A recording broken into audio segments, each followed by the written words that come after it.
Welcome to From Caving In to Crushing It, the podcast for those who find themselves immersed in adversity and choose to write their story instead of having others write it for them. I'm Drew Durrani, and I'm your host. Chris Kenny, good to see you, my friend. Hey, Drew. Great to be here. Thank you for having me. No, it's my pleasure, pal. I always want to thank the person who introduced me to my guest, and I want to thank Suzanne Taylor King for introducing us indirectly through her Idea Lab, and there was Coach's Conversation. Suzanne Taylor King is one of the best coaches I've ever experienced, and we're in her community, Chris and I are, and I thank her for bringing in somebody the caliber of Chris into her community and bringing me in so we could meet each other. So there's a reason why we ended up in the same place, Chris, and Yep, I thank this you is for great. being here, my friend. Yeah, STK is fantastic. She So is, absolutely. So why are you here? Here's why I wanted you on, Chris. In life, and it's not a malicious teaching, we're taught that life is linear, that if we do A plus B plus C, D is going to happen, right? Ultimately, um, life is linear until it's not. We get an external circumstance will come in our way and we have a decision to make. Now, I always think that there's three types of men.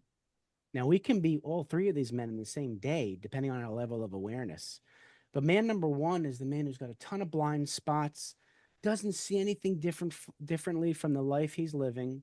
He goes through life without any changes, and it's only on his deathbed he's got regrets, right? Then there's man number two, where he notices the adversity and he sees the adversity as a barrier. Life is doing this to me. I'm the victim. Everybody else is to blame. I don't have control over my life. Life sucks. I'm going to keep it the same way it is. And then he gets the same regrets on his deathbed. Then there's man number three, who you are, the men I bring on this show, who I am. The man who finally at some point in his life realizes he has a little more control than he thought he did. And he sees the adversity, and instead of seeing it as a barrier, he sees it as an opportunity to improve his life. There's something there. This is life happening for me. I just noticed it. I'm going to do something different to become a better Chris Kenny. So I call that the defining moment. And there's defining moments for all three of those men. It's only the man number three who sees it as a defining moment in a positive sense and does something about it. I'd love for you to reach back as far as you need to reach, Chris. And it can be multiple defining moments that led you to who you are now. Reach back and tell us a defining moment that got you to be the Chris Kenny you are now, and what you've done with that to change your personal life, and then we'll talk about your professional life and see where it gets us. But I'd love to hear that story. sure. Yeah, absolutely. Honestly, Drew, rather than it being a defining moment, for me, it's been more of an evolution, I suppose. So it's probably much more recently that I have developed, I think, the type of self-awareness that you described for man number three. And you are also absolutely correct that I certainly live each of those three definitions that you described on a daily basis. So the work, I think, is to spend more time as man number three. And so, but to answer your question, and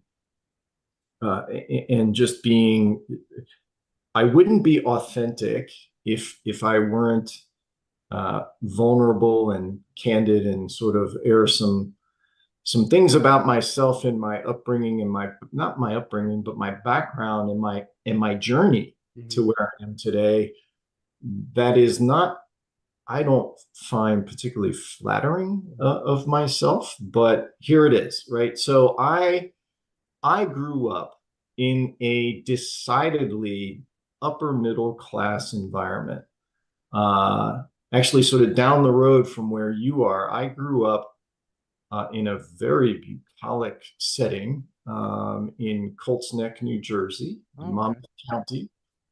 And it's horse country. I mean, literally, it's a Yeah. beautiful place to live. Yeah. Uh, I actually took my boys there at one point when they were in their teens, and Yeah. they looked at me and they said, "Why would you ever leave here?" Ah, I love that. And it wasn't voluntary. My father worked for a department store chain, and we got transferred Oh, out to the Midwest. But I okay. digress. So, but I never wanted or lacked anything, certainly materially. I couldn't get whatever I wanted. Don't get me wrong. I Right, mean, right. No, I know. I'm the youngest of four kids, and my parents were very not so much frugal, but they were conscientious about Sure. what we got and how Yeah, much we got, etc. But absolutely. I was not starving. I wasn't abused. I wasn't. I had none of that going Right. on. Um, and so I moved to the Midwest, and I Mhm. felt very much out of place Mm.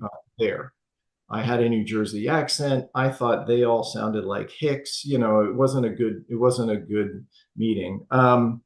And so, but here's what happened. I ended up, uh, I went to a Jesuit high school, and that'll be relevant here in just a second. I went to a Jesuit high school and read a book that really led me to where I am today that I'll describe here briefly. But and then went to college on the East Coast. I went to law school. I got a job for working for two international law firms. Wow. A lot was going the way it was, quote unquote, supposed to go for Mhm. me. Um, but all the while, I had this nagging feeling that I was living somebody else's version of me rather than, living who I really was. But I didn't know what that meant. Mm, yeah. I didn't know who I was or who I was. I only sort of was following the footsteps of what I perceived I was supposed to be doing. Right.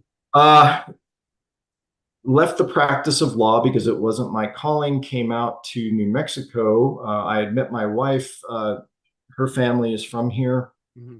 I moved out here, ran a family business, then left that and started a company as an entrepreneur. Went out and raised money and started a company that didn't that didn't materialize into allowing me to live in the Cayman Islands for the rest of my life. So and then I got into business strategic planning work Okay. around the country, and then business coaching and consulting. So that's sort of my journey professionally. I am Debbie and I are still married. We just celebrated our 31st wedding anniversary. Congratulations. Thank you. We've got two adult children who are both healthy, and despite my best efforts, they're reasonably happy. Um, so that's sort of the journey, a little bit of the journey. So all Yeah. along, I've got this nagging feeling that something is not right. And Right. I came across a quote by a guy named Thomas Merton. He was a Trappist monk.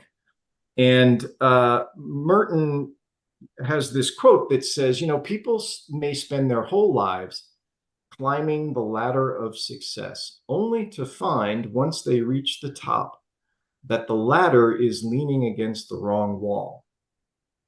And, Wow. which you can sense in that Yeah. is this notion of regret, Yeah. right? Like Yeah. it Yeah. end up in your life. So that's kind of how I was feeling. I was like, I'm feeling like my ladder is leaning against the wrong wall. Yeah. And I thought back to at that point, this book that I read in high school Yeah. came back into my consciousness. Okay. And it has a sort of a morbid title, but I'll give it to you because it is what it is. The Sure. book was entitled On Death and Dying. I remember reading that book in high school. Okay, And, so yep. Elizabeth Kubler-Ross it was a research project. She interviewed people who were facing a terminal illness. Mhm. And what you and I learned from that, or what society was presented with as a result of the study, Mhm. are the five stages of grief. Yeah. right? My takeaway was different, and this was sort of rattling around in my brain for years and years and years. And what I finally came to, and which forms the basis of my work now, Mhm. is that regardless of where somebody lived in the world, Mhm. their cultural upbringing, their socioeconomic status, their gender, Mhm. whether they had any religious or spiritual orientation or not, Right. the people in the book who were looking back on their lives and trying to give it some meaning were wrestling with one or more of three critical questions. Okay. And the three questions, as I distilled them, and you won't find this in the book, this is Okay. my distillation of it, is Right. did I become or did I live my authentic, true self? Did I live authentically? Is Mhm. essentially it. Second question, did I give and receive unconditional love in my life? And the third, did I leave the world a little better? Those were the three things Hmm. that I felt that everybody in the book was really trying to assess for Right. themselves. Right. And so now I came across another quote. I'm a big fan of quotes because they seem to have impact on me. So here's another one that sort of all this sort of crystallized. Yeah. This one is from Viktor Frankl, who wrote Man's Man's search for Meaning. meaning. Yeah. Right. So as he is finishing the manuscript for Man's Search for Meaning, and I think this was only roughly 18 months or so Yeah. following his liberation from Auschwitz. Right. Right. He was back in Vienna and he gave a series of lectures in Vienna. And this is what he said. He said, "It is not we who are permitted to ask about the meaning of life. It is life that asks the questions. We are the ones who must give answers to the essential life questions." Mhm. And so the three questions that I gave you, Mhm. I distilled from On Death and Dying, Right. are what I believe are the essential life questions. Mm. So I now refer to them as the three life questions because even though they came out of a book about people facing death, Right. it's all about putting your life into context. And Yeah. so my work now is really all about waking people up Right. to the fact that you don't want to wait No. until you're at death's door No. to answer these. No. You need to live intentionally Yeah. so that every day you can answer yes to these three questions about authenticity, giving and receiving unconditional love, and having a positive impact. Yep. Because if you do those three things Absolutely. every day, Yeah. I'm an odds maker, I guess. I'm a risk averse. I figure if I can do that more days than not, then when I get to the end, chances are pretty good I'll be able to say, Yes. you know, Yes job for all. well done kind of thing. Yeah. So that is a very long answer to your question. I hope that No, puts. it does, and I would say from all of that, that defining moment, like you said, it was an evolution. That feeling in your gut, that something's just missing, something's just off. I'm living somebody else's, or what the life that other people want me to live, and not the life I want to live. And that to me is a defining moment that a lot of people don't recognize Mhm. that they are doing. I mean, you talk about 90% by the age of 18, 90% of our belief about the world and ourselves has been formed for us. Yeah, yeah, no And question. many of us don't wake up and realize that until we're in our 50s. you So let know, me add let me add just two other pieces to the yeah, story that may help absolutely. put this into why I'm doing what I am doing now.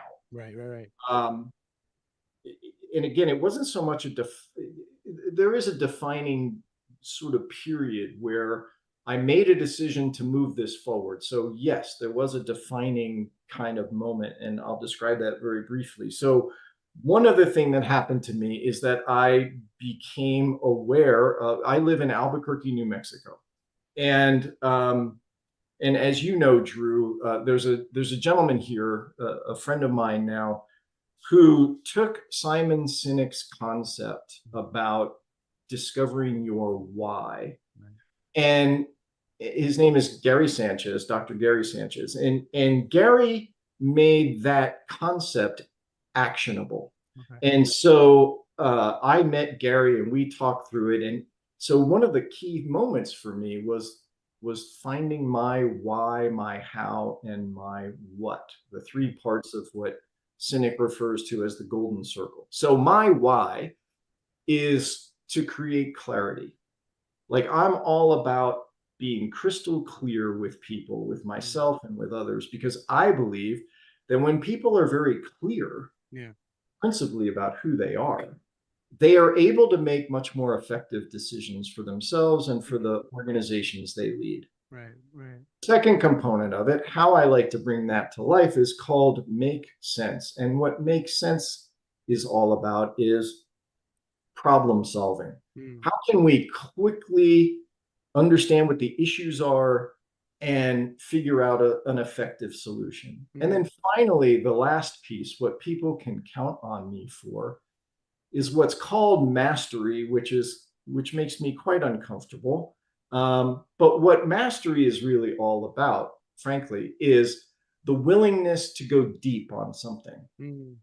I'm comfortable with details and I want to know nuances and I want to be so for me, getting clear on my why, how, and what was another defining moment, because all of a sudden it was like, okay, like, I can be free to be who I am Mhm. if I live into these three things in a Yeah. genuine way. Right. Last piece of the puzzle was I had done strategic planning and coaching work with a business partner who was actually like a second father to me. He was a mentor, a great guy. Bill Moy is his name. Bill was just terrific. Well, Bill uh, retired a couple of years ago and left Albuquerque, etc. And I had a decision to make at that point. So this is the defining moment piece. Yeah. My decision was either A, I would continue doing the type of work that Bill and I had done, right? Strategic planning and coaching work. Or I could choose to finally bring these three life questions into the universe. And Mm. so I made the decision to do the latter. I decided, you know what? I've been thinking about this for so long, and I really feel that it's incumbent upon me. I Mhm. am being called to take what I've learned in my own journey through depression. And I didn't share that earlier, but I've suffered from depression virtually my whole life. And part of that depression, I think, is my sense of not being genuine, not Mm. being The authentic. And authenticity. Yeah. so I made the decision to step into my own authenticity and to bring these three questions to the world, because I believe that if people can get clear around their own unique way of answering each of those three questions for Yeah. themselves, Yeah. they are going to feel much more in alignment with who they genuinely are and how they choose to be loving towards the people in their lives, Yeah. and ultimately how they can make a positive impact in the lives of others. So if there was a defining moment, I think it was within the last couple of years that I Yeah. finally decided to step into this. I can see that, Chris, and you and I are about the same age. Ideally, we address those three questions at the youngest age possible because you have these 20-year-olds where the prefrontal cortex has not matured yet, making lifelong decisions, married, kids, and all this stuff, before they have the mental capacity to make good decisions. Ideally, if those three questions are part of their life at a young age growing up, that may help them guide them towards the right, being around the right people, doing the right things, loving unconditionally, all that kind of stuff. I think we all need that. And I'll speak for men, I'll speak for myself. I know at age, right around age 30, a lot of we men think, what am I going to do? What's the rest of my life like? What's it supposed to Mm. be about? And then by 50, you're thinking about legacy. What am Yeah. I going to leave behind? What am I going to leave behind? Like answering your third question, leave the world a better place. I think the earlier that we can answer those three questions, the better we are in life, rather than wait until we're in our 50s and having a defining moment at our age. You know what I mean? So I implore you to doing that, and I'll do everything in my power to get that message across to the younger generations. You know, which Yep. I leads me to a agree. funny story. I think I told you that before. I was couldn't sleep one night, and I put on a podcast, and happened to be Mark J. Carter interviewing Dr. Gary Sanchez. Dr. Y. And I listened to that whole thing. I took notes and everything. And then I connected with Dr. Gary Sanchez on LinkedIn. And in the course of our conversation, he asked if I knew you. And I think that was like full circle beautiful. Yeah. And I knew you're going to be coming on. So, I have a dream. If I can coin it a Martin Luther King thing. I would love someday to be able to put on a virtual event, online event of having like about finding your why and having Simon Sinek, Dr. Gary Sanchez, and you on a panel with Mark J. Carter and me, like Yeah. hosting the thing. So let's make that happen.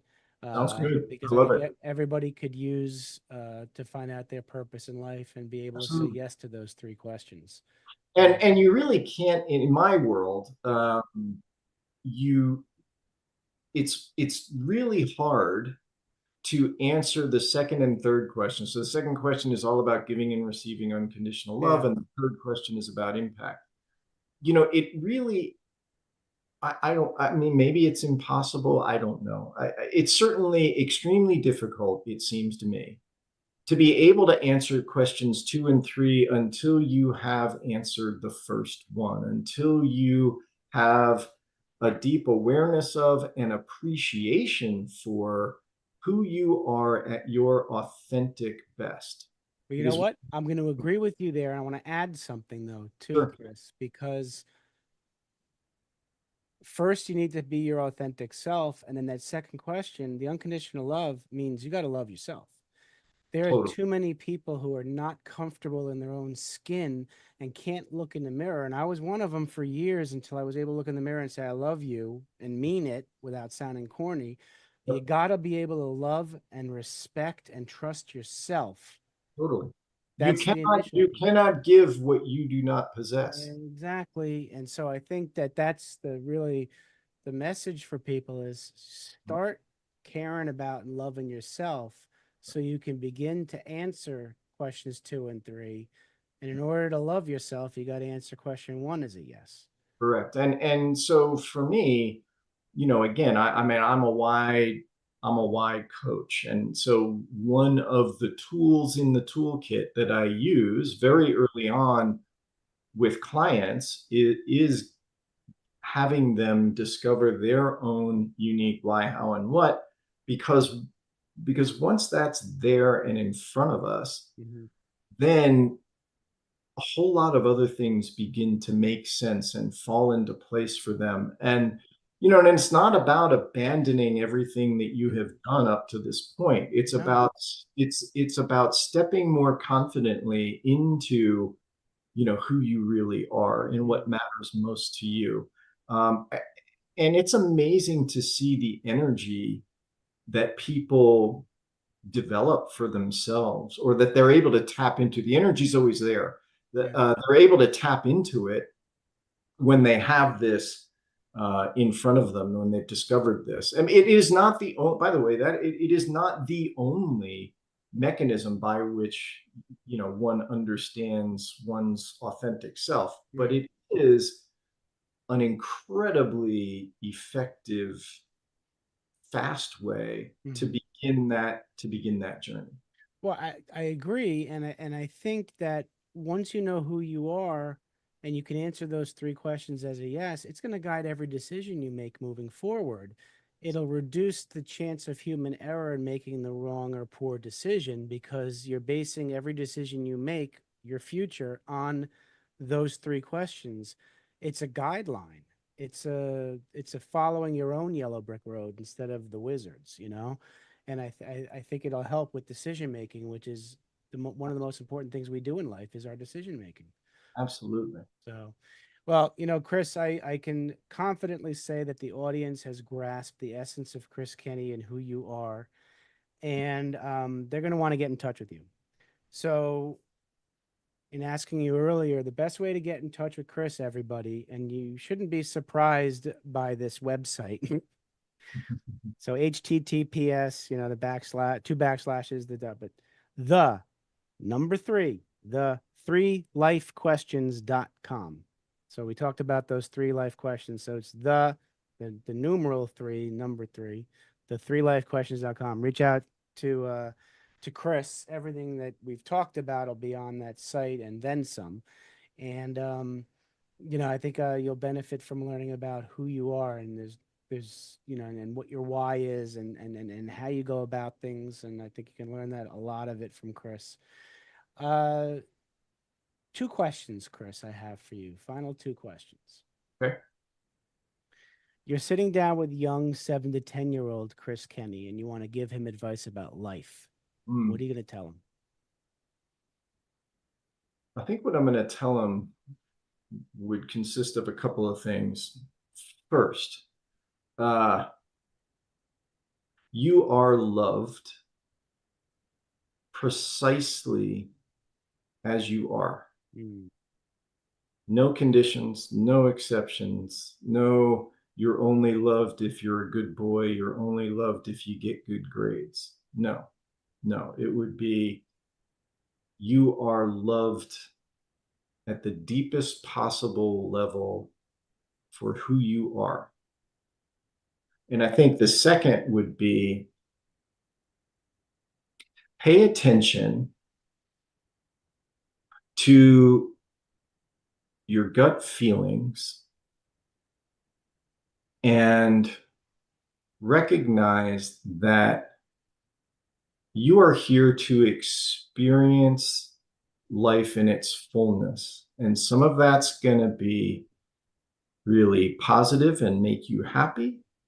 And some of it is going to be really sad or painful. But pay attention because everything, every experience is meant for your learning and development and growth. None of it is wasted. None of it, if you pay attention. So pay attention, see what lesson you need to learn from something.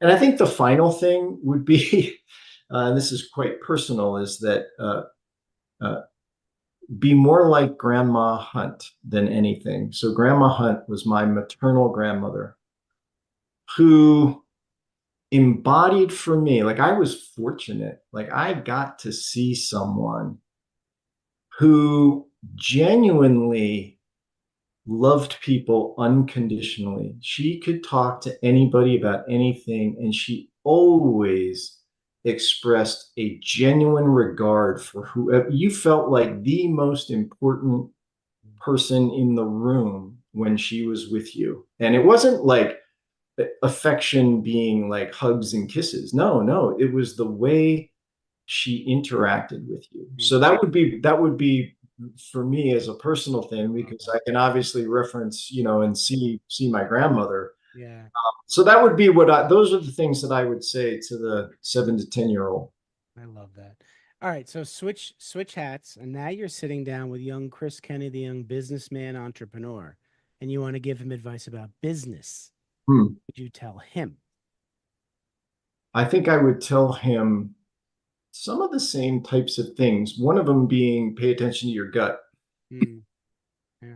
Um, and the other is align what you're doing in your business with these three life Mm, questions.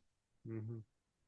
So consider how you might design your business or your consulting practice in a way that would enable you to answer yes to each of these three questions on a daily basis. Hmm. And and do not worry about what you feel you might need to get in return. Because if you give the best of who you authentically are in the world, the universe has a way of taking care of the rest of it. I love that. Absolutely love that.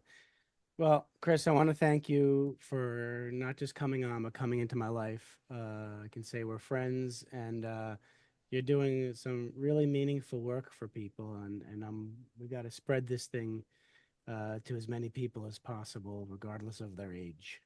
Great, Drew, thank you so much. I feel the same way. I'm very appreciative of STK for bringing about this connection. And thank you for giving me the opportunity to talk about the three life questions with your audience. I look forward to, having conversations with any of those folks who are interested, and to our next conversation. So thanks very much. Oh, it's my pleasure. All right, everybody, you go take care of yourselves.